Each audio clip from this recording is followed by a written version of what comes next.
जो चर्चा होने लगती है हवा खराब है।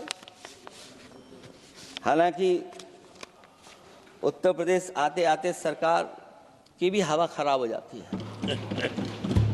सरकार सबको डराती है, लेकिन सरकार को कोई नमस्कार न करे उसको नहीं डरा सकते आप। हमने तो कहा कि तुम लखनऊ से गए हो, लखनऊ का जो अदब है, लखनऊ का जो हमारी पहचान है, कम से कम अगर नमस्कार नहीं कर सकते तो आदाब तो कर ही देते वहां जाकर। जो लोग पिछड़े पीडीए उनके पक्षधर बनते हैं, आरक्षण को लेकर के कहते हैं कि हम आरक्षण देंगे, उनकी सरकारों में क्या अपॉइंटमेंट हो रहे हैं। मुझे याद है इससे पहले जब बहस हुई थी सदन में, वहां से बात निकली थी कि किस तरीके से अपॉइंटमेंट हो रहे हैं यूनिवर्सिटीज और कॉलेजेस में। मैं उसी पे कुछ कहना चाहता हूं। ये अपनी अपनी किस्मत है, कुछ कलियां खिलती हैं ऊपर और दूसरी मुरझा जाती हैं झुके झुके जीवन भर भूं पर। माना बदकिस्मत है, लेकिन क्या वे महक नहीं सकती हैं? अगर मिले अवसर अंगारे सी क्या दहक नहीं सकती हैं? जिस तरीके से आरक्षण पर खिलवाड़ हो रही है उसकी कोई कल्पना नहीं कर सकता था।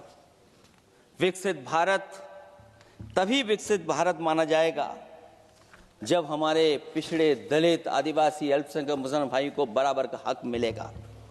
और जब तक हक नहीं मिल रहा उनको, तब तक शायद विकसित भारत का देखने का सपना आधा अधूरा है। अभी अभी सुप्रीम कोर्ट ने कहा है माइग्रेशन को लेकर के,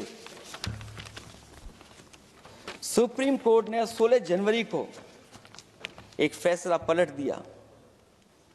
हाई कोर्ट के फैसले को पलटते हुए फैसला सुनाया कि यदि आरक्षित वर्ग का कोई उम्मीदवार बिना किसी छूट का लाभ लिए अगर अनारक्षित वर्ग से ज्यादा नंबर प्राप्त करे तो उसे अनारक्षित वर्ग में सेलेक्ट किया जाएगा। क्या सुप्रीम कोर्ट भी कह रहा है? हमारे सरकार की भी नियत है कि सबको आरक्षण मिलना चाहिए जिनका हक हो। हमारे प्रधानमंत्री जी भी कहते हैं हम पिछड़े हैं। हमारे दूसरे नंबर के नेता, क्योंकि उन्हें सनातनी बनना था, अपना धर्म बदल के दूसरा धर्म लिख लिया उन्होंने। तो कम से कम पिछड़ों का तो ख्याल करिए आप। जब पिछड़ों का ख्याल करोगे तभी आपका देश विकसित बनेगा, भारत विकसित बनेगा। अगर आप पिछड़ों को छोड़ देंगे, दलितों को छोड़ देंगे, आदिवासियों को छोड़ देंगे, अल्पसंख्यक भाइयों को छोड़ देंगे, तो आप कैसे विकसित भारत बनाएंगे? एक आर्थिक बराबरी है, दूसरी सामाजिक बराबरी है। और मुझे लगता है बजट से न आर्थिक गैर बराबरी दूर हो रही है, न सामाजिक गैर बराबरी दूर हो रही है। और इनकी सरकार में कितना भेदभाव है।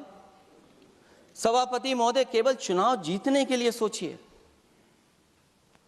एक 72 साल के बुजुर्ग पर मोईद खान साहब, आप जानते होंगे आपके क्षेत्र में, मदरसा टाउन एरिया। सभापति महोदय, बीजेपी का लक्ष्य केवल है चुनाव जीतना। इन आंकड़ों से क्या मतलब? और आंकड़ों के अगर ये ठीक आंकड़े होते सभापति महोदय, तो इन्होंने कहा था कि बुलेट ट्रेन हम 1 लाख करोड़ की बनाएंगे। आज बुलेट ट्रेन 2 लाख करोड़ की कैसे हो गई? सभापति महोदय कहा कि हम 1 लाख करोड़ में बनाएंगे बुलेट ट्रेन। और बुलेट ट्रेन केवल संपन्न स्टेटों में क्यों? हमारे बंगाल, बिहार और यूपी में क्यों नहीं? और अगर आप हाई स्पीड बुलेट ट्रेन लाना चाहते हैं तो 1 लाख करोड़ का बजट दिया था, 2 लाख करोड़ बजट हो गया। यूपी में जब बनेगा तो पता नहीं कब बनेगा, कौन जानता है कब बनेगा।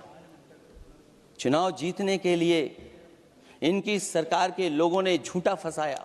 ये सब जुमला है, जुमला। झूठा फंसाया, और इसलिए फंसाया कि वो मुस्लिम है, इसलिए फंसाया। 72 वर्ष के बुजुर्ग को 19 महीने जेल में रखा गया। समाजवादी पार्टी को बदनाम किया गया, और केवल इसलिए कि चुनाव जीत जाए आप, अयोध्या का चुनाव जीत जाए, क्योंकि अयोध्या का चुनाव हारे थे आप लोग। मैं अयोध्या की महान जनता का धन्यवाद देता हूं कि उन्होंने कम्युनल पॉलिटिक्स का समापन किया है। वो विकास के रास्ते पे जाना चाहते हो। मैंने पहले भी कहा, फिर कहता हूं आपका विकास अयोध्या का तो मैं जानता हूं कैसा है, क्योंकि लोगों ने काशी को क्यूटिव बनते नहीं देख पाए। अगर हम सब सदस्य हैं और हमारे प्रधान सांसद के संसदीय क्षेत्र को अगर हम क्यूटिव न बना पाए, आप विरासत मिटा रहे हैं। वहां पर कई सौ पुरानी दाल मंडी जिसमें केवल वोट नहीं मिलता, इसलिए दाल मंडी को आप डिमोलिश कर देंगे आप। अल्पसंख्यक बनारस और इसको अयोध्या को जीतने के लिए 72 वर्ष के एक व्यक्ति को झूठा केस लगाया, झूठा फंसाया, जेल भेज दिया। और न केवल उसको जेल भेजा बल्कि उसकी दुकानें और उसकी बेकरी पर भी बुलडोजर चला दिया आपने। क्या डेमोक्रेसी में हमारे बुलडोजर का कोई स्थान है क्या? हाई कोर्ट कहता है कि आप फैसला सुना सकते हैं क्या?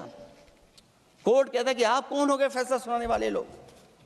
और फिर आप लोग कहते हैं कि हर घर जल और नल।